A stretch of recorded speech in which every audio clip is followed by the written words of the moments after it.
behalf of the EFDD, I now give the floor to Mr. Farage. Thank you, and good morning, everybody.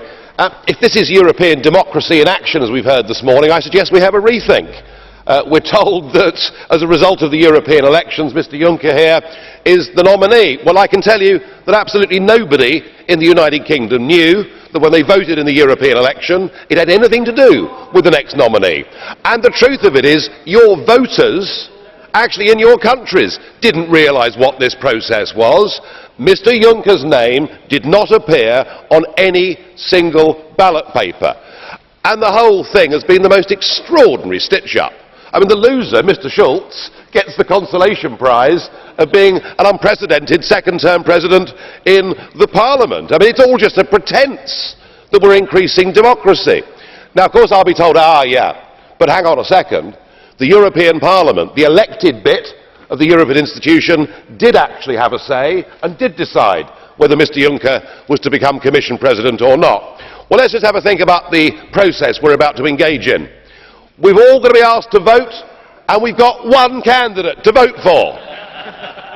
I mean, it's like good old Soviet times, isn't it? Surely democracy means you get rather more of a choice than one. But I think far worse than that, it is going to be a secret ballot. I mean, you really couldn't invent it, could you? Hard on the heels of a European election, our voters are not going to know how any of us have voted. And I would say to you, Mr. Schulz, as President of the Parliament shouldn't vote in secret. The whole point of being publicly elected representatives is we should be held accountable for our actions to our own voters, and to be asked to vote in secret, I think it's a huge insult to voters to ask us to vote in secret. Now, I would have thought, after the huge advances in the Eurosceptic vote, there might have been a rethink somewhere in Brussels, but clearly that was not to be. Mr. Cameron had a brief go and tried to oppose your candidacy, but he was busy succeeding with reshuffles in Britain, but failing with reshuffles here. And Mrs. Merkel, of course, crushed him, because what the German Chancellor says goes in the modern Europe. So what of our nominee? Well, on the plus side, Mr. Juncker, you are a sociable cove with a very much better sense of humour than most people I've met in Brussels.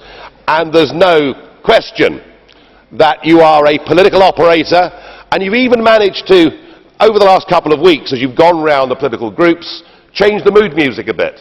You've said that you don't believe in the United States of Europe. You don't believe in a common European identity. But I have to say, I didn't believe a word of it. And today you've proven that actually you're stuck back with the ideas of the old Europe. You talked about Monsieur Delors being a hero of yours. Well, I can understand that from your perspective.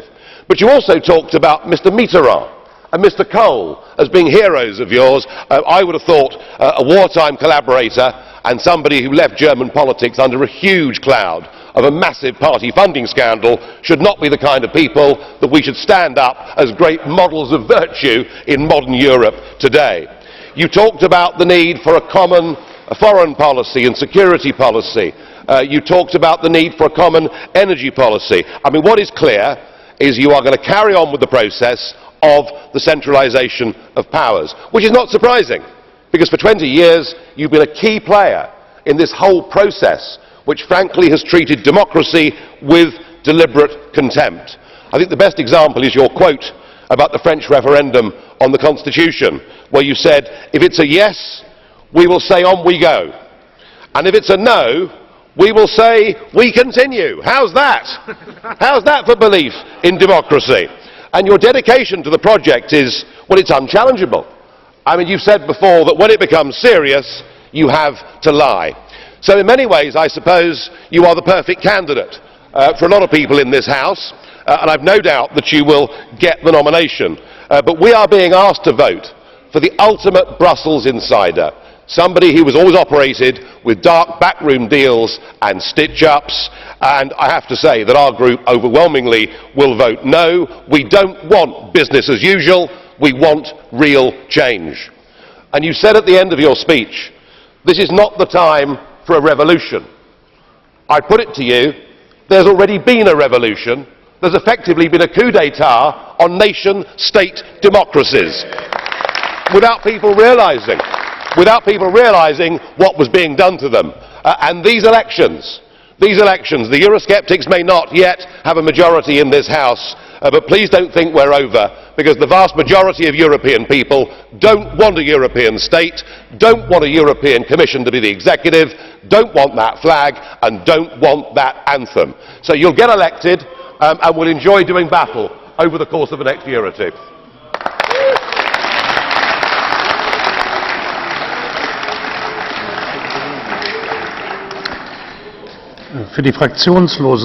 And now for the non-attached members, I'll give the floor now to Mrs. Le Pen. Mrs. Le Pen, you have the floor. Thank you, President. On the 25th of May last, European peoples started waking up, and it shook the old continent out of its torpor. A lot of countries like France, which I'm representing here in this chamber, chose to send a very clear message. Yes, whether you like it or not, dear fellow countrymen, they chose to send a very clear message: no to the Europe of Brussels, no to a confiscation of national democracy, no to the crazy ideas of recession-based policies, no to massive organised immigration, no to the dilution of our national identities, and yes to our nations. The European project has become a crazy, fatal project, and gradually people are turning away from Europe.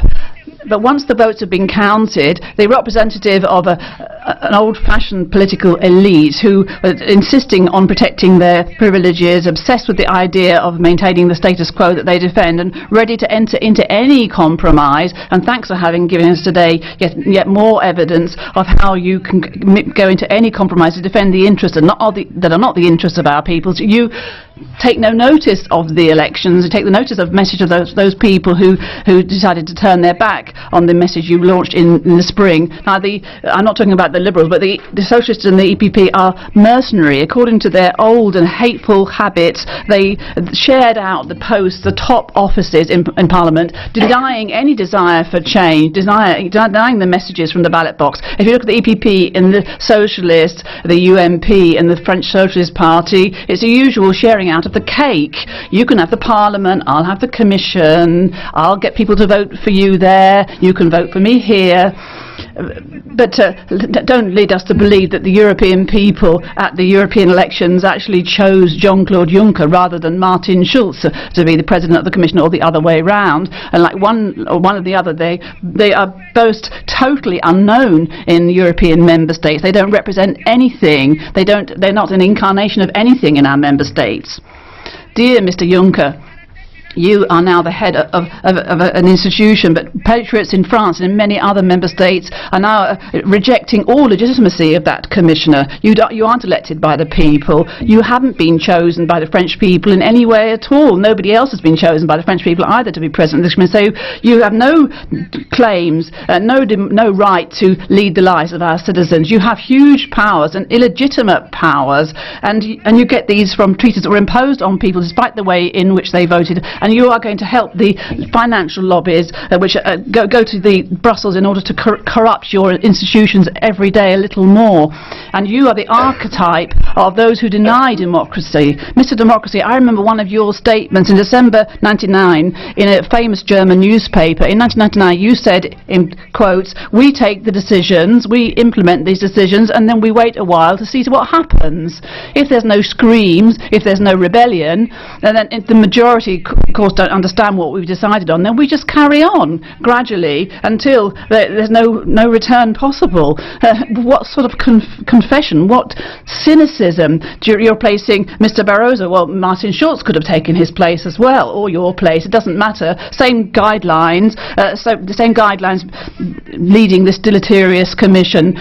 You're leading us down the path of dangerous utopianism, and what this promises for the people of Europe and for my people, the great French people, is less and less democracy, more and more poverty, more and more inequality, and more dilution of our national identity. So after Mr. Barroso, you will carry on contributing to the unhappiness and the misery of European people. That's why you've been elected. You are going to run a tax haven, and now you're actually going to be running this European hell. And well done, Mr Juncker, fantastic promotion, but your federalist utopia, your obsession with killing off the nation state, we'll fight that. We'll combat you here and in our individual countries. We'll fight you and your institutions with all the more energy, because every day we measure the progress that we're making back home in France and in other European countries. Patriots are now the most numerous. They are encouraged by the results in recent elections. In one election after another, we're only waiting for one thing, and that is to see you and your Commission and your European technocratic structure to send them to the dungeons of history. And in the meantime, we'll vote against you, and be aware that we, the Patriots, will really keep an eye on you. We'll see your misdeeds, we'll keep an eye on your errors, and we'll warn the French people and the European people of the dreadful misdeeds of Brussels. The European people have got their eye on you, Mr Juncker. In the whole of Europe, we've got our eye on you. You haven't recognised the results of the ballot box, but we'll be there, shoulder to shoulder with all the Patriots of Europe, to remind you without cease of the real message of the European elections.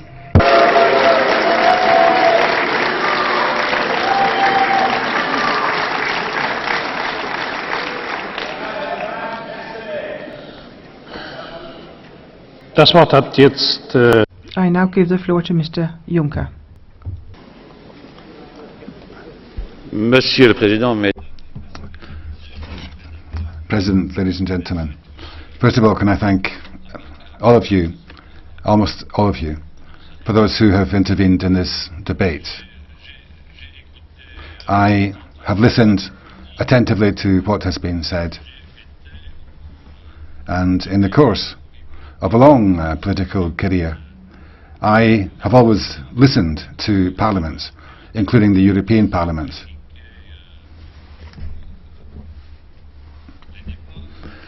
whose debates I have followed over these many years. And thanks therefore to those who intervened, I have understood that if I had taken on board every plank of every group programme, then obviously that would have been a very, very long speech, and that would have been a real mixed bag. And I've listened very closely. I've tried to be as ecumenical and all-embracing as possible. Now I understand that there will be a secret ballot in this House, and I can understand that. Mr Farage would not like his electors, his voters, to discover that he voted for me, and that is the merit, the virtue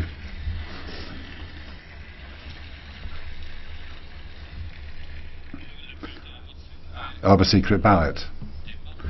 Since it's a concession being made by me to Mr Farage, I'd like to thank Mrs Le Pen for not voting for me. I do not want to have the